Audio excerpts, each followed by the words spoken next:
بسم اللہ الرحمن الرحیم۔ السلام علیکم۔ انفو ٹی وی میں خوش آمدید۔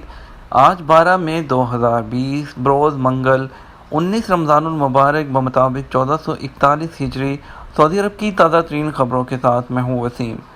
اگر آپ بھی سعودی عرب کے حالات سے باخبر رہنا چاہتے ہیں تو ویڈیو کو پورا دیکھیے، چینل کو سبسکرائب کیجیے، ساتھ میں موجود بیل آئیکن پریس کر لیجیے تاکہ آپ لمحہ بلمحہ اپڈیٹس حاصل کر سکیں۔ آج کا نیوز بلیٹن بہت اہم ہونے والا ہے، بہت اہم سی خبریں شامل ہونے والی ہیں، تو ویڈیو کو کمپلیٹ اور دھیان سے دیکھیے گا۔ اس کے ساتھ ہی ویڈیو آج کی شروع کرتے ہیں۔ آج کی سب سے پہلی خبر شامل کرتے ہیں غار ہرا اور غار ثور کی تجدید اور تزئین کا پہلا مرحلہ۔ سعودی عرب میں غار ہرا اور غار ثور کو جدید سہولتوں سے آراستہ کرنے کا پہلا مرحلہ مکمل کر لیا گیا۔ غار ہرا اور غار ثور اسلامی تاریخ کے دو اہم غار ہیں۔ پیغمبر اسلام پر سب سے پہلی وحی غار ہرا میں نازل ہوئی تھی، جبکہ انہوں نے مکہ سے مدینہ ہجرت کرتے وقت پہلی پناہ گاہ کے طور پر غار ثور کا سہارا لیا تھا۔ جب بھی حج اور عمرہ کی زیارت پر مسلمان آتے ہیں تو ان دونوں غاروں کی زیارت کرتے ہیں۔ ابھی ان دونوں غاروں کی تزئین کا کام 3 مرحلوں میں مکمل کیا جا رہا ہے۔ غار ثور کے اطراف میں آنے جانے والے راستوں پر تحریریں اور شکلیں صاف کر دی گئی ہیں۔ سعودی عرب کی معروف کمشنری ہوتا بنی تمیم میں ایک کارکن کے نئے کرونا وائرس میں مبتلا ہونے کا پتہ لگنے پر بلدیہ نے حفاظتی تدابیر کے طور پر ہوتا بنی تمیم مارکیٹ سیل کر دی۔ عاجل ویب سائٹ کے مطابق ہوتا بنی تمیم کی بلدیہ نے ٹویٹر پر بتایا کہ متاثرہ مارکیٹ سے تمام پھل اور سبزیاں ضبط کر کے تلف کرا دی گئیں۔ متاثرہ کارکن کو قرنطینہ بھیج دیا گیا۔ مارکیٹ کی صفائی اور سینیٹائزنگ بھی کی گئی۔ کرفیو میں کمی یا توسیع کا فیصلہ حالات کو دیکھ کر ہوگا۔ سعودی وزارت صحت کے ترجمان نے واضح کیا ہے کہ نئے کرونا وائرس سے نمٹنے کے لیے صورتحال کا جائزہ لیا جا رہا ہے۔ انہوں نے اخبار 24 میں ایک خبر شائع کروائی جس کے مطابق سعودیوں اور مقیم غیر ملکیوں کے حلقوں میں یہ بات گردش کر رہی ہے کہ 13 مئی یعنی 20 رمضان کے بعد مملکت بھر میں دوبارہ سے لاک ڈاؤن کر دیا جائے گا۔ ریاض میں ایک پریس کانفرنس کے دوران انہوں نے بتایا کہ کرفیو میں کمی یا اس میں مزید اضافہ، یہ اس کا حکمت عملی اس کی یہ تمام صورتحال کو دیکھ کر کی جائے گی۔ یہ سب آپ لوگوں کو سمجھنا چاہیے کہ اس کا جو فیصلہ ہے وہ کرونا وائرس کے مریضوں میں اضافے کی بنیاد پر نہیں کیا جاتا۔ اس کا فیصلہ توسیع کا فیصلہ اس بنیاد پر کیا جاتا ہے کہ یہ وائرس کس شکل میں اور کس انداز سے پھیل رہا ہے۔ ان کا کہنا ہے کہ ابھی ہم تمام امور کو پیش نظر رکھ کر ہی فیصلہ کریں گے کہ 20 رمضان کے بعد اس میں کرفیو میں اضافہ ہوگا یا اس کو اسی طرح کنٹینیو کیا جائے گا۔ انہوں نے کہا کہ سعودی حکومت ماضی میں پیشگی حفاظتی اقدامات کے تحت کئی فیصلے لے چکی ہے اور یہ فیصلے اب تک مؤثر ثابت ہوئے ہیں۔ ان کا کہنا تھا کہ ضرورت پڑنے پر تمام حفاظتی اقدامات ختم کرنے یا جزوی طور پر ختم کرنے کے بھی امکان اپنی جگہ قائم ہیں۔ آئندہ کا فیصلہ ٹھوس بنیادوں پر ہی ہوگا۔ سعودی عرب میں مہنگائی الاؤنس معطل اور ویلیو ایڈڈ ٹیکس 15% تک بڑھا دیا گیا۔ کرونا وائرس کے باعث پیدا ہونے والے معاشی بحران نے سعودی عرب کی معیشت کو بھی متاثر کیا ہے۔ سعودی عرب کے وزیر خزانہ قائم مقام وزیر اقتصاد اور منصوبہ بندی محمد الجدان نے کرونا وائرس کے اقتصادی اثرات سے نمٹنے کے لیے اعلان کیا ہے۔ اردو نیوز کے مطابق نئے اقدامات کے تحت سعودی ویژن 2030 کے مطابق پروگرام اور بڑے منصوبوں کے لیے بجٹ کم کر دیے گئے ہیں، جبکہ مہنگائی الاؤنس 1 جون سے معطل کرنے اور ویلیو ایڈڈ ٹیکس 5% کی بجائے 15% تک بڑھانے کا فیصلہ کیا ہے اور یہ ٹیکس 1 جولائی سے نافذ العمل ہوگا۔ اتوار اور پیر کی درمیانی شب جاری بیان میں وزیر خزانہ نے کہا کہ تمام سرکاری ملازمین، وزارتوں، محکموں اور کارپوریشنوں، اتھارٹیز، سرکاری پروجیکٹس میں کام کرنے والے تمام افراد جو سول سروس قانون کے تحت نہیں آتے، ان کو دی جانے والی مالی سہولتوں کا جائزہ لینے کے لیے وزارتی کمیٹی تشکیل دی گئی ہے۔ سعودی عرب میں موجود پاکستانیوں کے لیے ایک بڑی خوشخبری، حکومت کا بیرون ملک پھنسے ہوئے پاکستانیوں کو واپس لانے کے لیے بڑا فیصلہ۔ ہفتہ میں 10 سے 11 ہزار پاکستانیوں کو وطن واپس لایا جا سکے گا۔ کرونا ٹیسٹ کے لیے 48 گھنٹے کی پابندی ختم کر دی گئی۔ وزیر اعظم کے معاون خصوصی برائے قومی سلامتی امور ڈاکٹر معید یوسف کی میڈیا کو پریس بریفنگ۔ حکومت پاکستان نے بیرون ملک میں پاکستانیوں کو واپس لانے کے لیے بڑا اور اہم فیصلہ کرتے ہوئے قرنطینہ سہولیات کے حوالے سے پالیسی میں مزید لچک پیدا کر دی۔ بیرون ملک سے آنے والے پاکستانیوں کو کورونا ٹیسٹ کے لیے 48 گھنٹے کا انتظار نہیں کرنا پڑے گا۔ نئی پالیسی فوری طور پر نافذ العمل ہے۔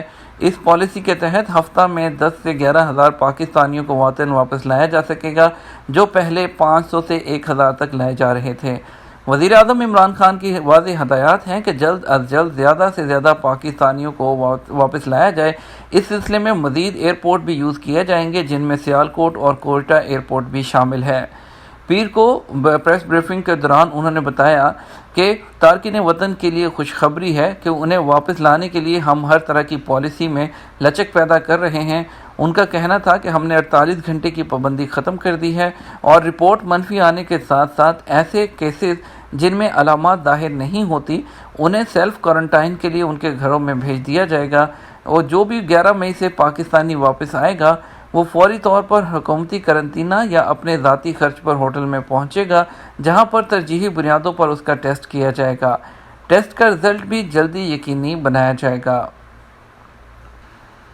اگلی خبر شامل کریں گے انڈیا کی فلائٹ سے متعلق۔ آج دمام سے کوچی 12 مئی 2020 کو تیسری فلائٹ روانہ ہوگی، اور جو لوگ بھی ان فلائٹس میں جانا چاہتے ہیں وہ اپنے آپ کو ایمبیسی کی ویب سائٹ پر موجود فارم فل کر کے رجسٹرڈ کر سکتے ہیں تاکہ وہ ان فلائٹس کے تھرو روانہ ہو سکے۔ اگلی فلائٹ 14 مئی کو جو ہے وہ روانہ ہوگی۔ 13 مئی کو روانہ ہوگی ایک اور فلائٹ جو کہ جدہ سے کوزیکوڈ جائے گی۔ اس کے بعد 14 مئی کو فلائٹ روانہ ہوگی جو جدہ سے کوچی جائے گی۔ ان فلائٹس کا کرایہ 1200 ریال اور 950 ریال مقرر کیا گیا ہے۔ اس کے علاوہ کوئی اور چارجز نہیں ہوں گے۔ اگلی خبر شامل کرتے ہیں کورونا کے سب سے زیادہ نئے مریض۔ سعودی عرب میں کورونا کے متاثرین کی تعداد مسلسل بڑھ رہی ہے۔ پیر کو مزید 1966 نئے مریضوں کی تصدیق ہوئی۔ سب سے زیادہ کیسز 520 سامنے آئے ہیں، جس میں مملکت میں کورونا کے متاثرین کی تعداد بڑھ کر 41,014 ہو گئی۔ ریاض میں سب سے زیادہ 520 مریض سامنے آئے۔ اس وقت ایکٹیو کیسز 28,022 ہیں۔ ان میں 149 انتہائی نگہداشت کے شعبے میں ہیں، 38% سعودی اور 62% غیر ملکی ہیں۔ سعودی خبررساں ایجنسی کے مطابق وزارت صحت کے ترجمان ڈاکٹر محمد عبدالعالی نے ریاض میں پریس کانفرنس سے خطاب کرتے ہوئے کہا کہ 24 گھنٹے کے دوران 9 افراد اس وائرس سے ہلاک اور مجموعی ہلاکتوں کی تعداد 255 تک پہنچ گئی ہے۔ ترجمان صحت نے مزید کہا گزشتہ 24 گھنٹے کے دوران 1280 افراد کے صحت یاب ہونے کے بعد صحت یاب ہونے والوں کی تعداد 12,737 تک پہنچ گئی۔ 24 گھنٹے میں جو جاری اعداد و شمار کے مطابق پیر کو مکہ مکرمہ میں 343، جدہ 236، الجبیل 49، مدینہ 257، دمام 95، الخبر 60، طائف 71، الدریا 25، الحفوف 133، یمبو 9، زہران 9، تبوک 10، بریدہ 15، کتیف 23، المجادرہ 15، بقیق 7، خمیس مشیط اور صفوہ میں 5 نئے مریض سامنے آئے ہیں۔ سعودی عرب میں پیٹرول کی قیمتوں میں بڑی کمی کا اعلان۔ سعودی ارامکو نے مئی کے لیے پیٹرول کے نئے نرخ جاری کیے ہیں۔ پیٹرول 91 64 حلالہ فی لیٹر، جبکہ پیٹرول 95 65 حلالہ فی لیٹر کی کمی کی گئی ہے۔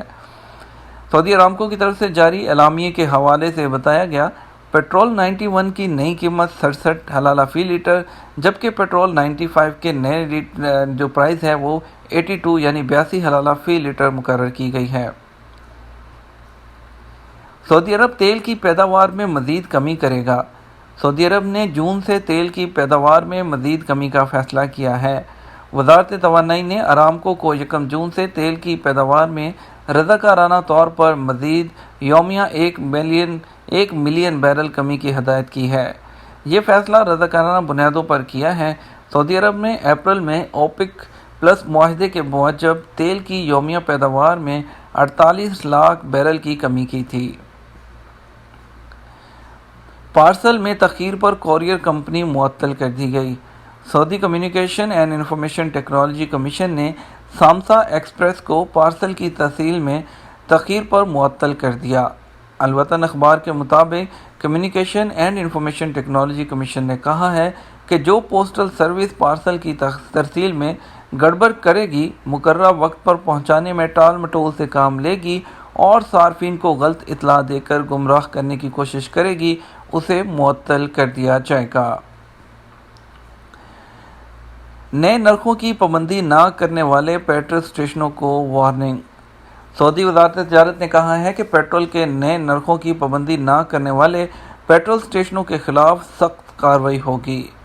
نگران ٹیمیں سعودی عرب کے تمام علاقوں میں پیٹرول اسٹیشنوں پر اچانک چھاپے مار رہی ہیں اور اس بات کا پتہ لگایا جا رہا ہے کہ پیٹرول اسٹیشنوں کے مالکان ای اسکرین پر پیٹرول کے نرخ دے رہے ہیں یا نہیں، پیٹرول بھرتے وقت نئے نرخوں کی پابندی ہو رہی ہے یا نہیں۔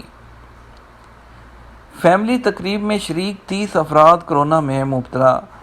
سعودی وزارت صحت کے ترجمان نے پھر خبردار کیا ہے کہ فیملی تقریبات اور پروگرام نئے کورونا وائرس لگنے کا بہت بڑا ذریعہ ہے۔ تقریبات سے مکمل اجتناب کیا جائے۔ ان کا کہنا تھا کہ پیر 11 مئی کو نئے کورونا وائرس سے متاثرین میں 30 افراد ایسے شامل ہیں جو فیملی تقریب میں شریک ہوئے تھے اور اسی کے نتیجے میں مہلک وائرس کی زد میں آ گئے۔ کورونا کی تشخیص کے لیے سواب ٹیسٹ تکلیف تو ہوگی۔ کورونا وائرس کی تشخیص کے لیے ہسپتالوں میں مختلف طریقے استعمال ہوتے ہیں۔ ان طریقوں میں ایک طریقہ سواب ٹیسٹ کا ہے۔ اس ٹیسٹ میں مشتبہ مریض کی ناک یا گلے سے نمونہ لے کر لیبارٹری کو بھیجا جاتا ہے، لیکن کچھ لوگ یہ ٹیسٹ کرانے سے کتراتے ہیں کیونکہ انہیں یہ تکلیف دہ عمل لگتا ہے۔ سواب ٹیسٹ سے متعلق ویڈیوز انٹرنیٹ پر گردش کر رہی ہیں جن میں اس ٹیسٹ سے گزرنے کا عمل دکھایا گیا ہے۔ یہی وجہ ہے کہ کئی لوگوں کو یہ عمل ناگوار گزرتا ہے۔ عرب نیوز کے مطابق طبی عملہ سواب کو آہستہ سے ناک میں داخل کرتا ہے اور نمونہ لے کر شیشی میں رکھ دیتا ہے اور پھر اس کو لیبارٹری میں بھجوا دیا جاتا ہے۔ سٹیزن اکاؤنٹ حساب المواطن بند نہیں ہوگا۔ سعودی وزیر خزانہ نے کہا کہ سٹیزن اکاؤنٹ بند نہیں ہوگا۔ یہ کورونا کی وبا کے اقتصادی اثرات سے نمٹنے کے لیے حکومت کے خصوصی اقدامات سے متاثر نہیں ہوگا۔ بلومبرگ کو انٹرویو دیتے ہوئے کہا کہ سٹیزن اکاؤنٹ کا سلسلہ جاری رہے گا۔ جہاں تک مہنگائی الاؤنس معطل کرنے کا معاملہ ہے تو یہ عارضی ہے۔ یہ تو ہمارا آج کا نیوز بلیٹن۔ سعودی عرب کی مزید خبروں سے آگاہ رہنے کے لیے چینل کے ساتھ بنے رہیے گا۔ ویڈیو کو زیادہ سے زیادہ لائک اور شیئر کر دیجیے گا۔ اس کے ساتھ ہمیں اجازت دیجیے۔ السلام علیکم۔